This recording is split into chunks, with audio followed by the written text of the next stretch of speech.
Natin ha. Ay, meron pa pala papunta doon. Bali, ito naman po, we have a Great Wall of China po, ma'am.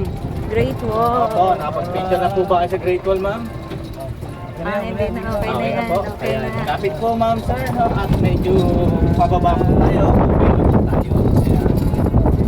Tayo, para medyo mataas po yung ating Ferrari.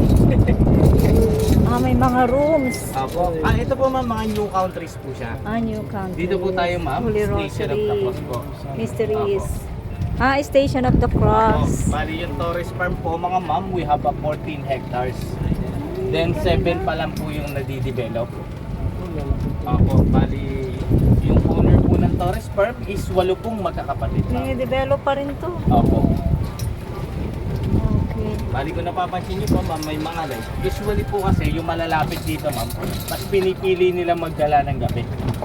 Kasi Because of the maganda. lights po, opo, holy lights. Then nagagamit na rin po siya sa Holy Week. Ang galing ah.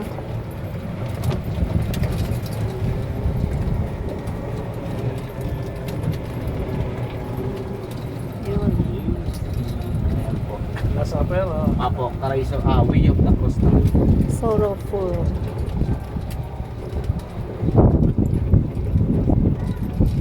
Mga Roman Catholic po kasi yung owner, sir. Mm. Bali, ang owner po nito is walang magkakapatid.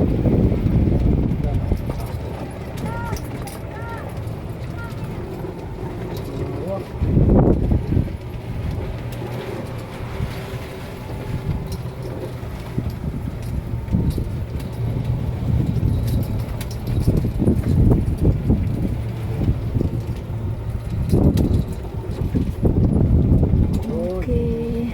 May kiraan po, may kiraan. Thank you po.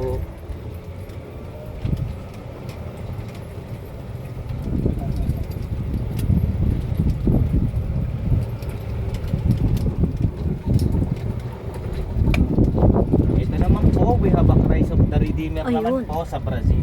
Christ of Opo, Redeemer. or Rio de Janeiro po. Rio de Janeiro. Itatabi ko lang po dun sa Lilo ma'am para hindi po kasi nang may nakukuha natin. Agad ka dyan, May. Ayan po, para medyo ma... ano po. Daddy, ikaw mag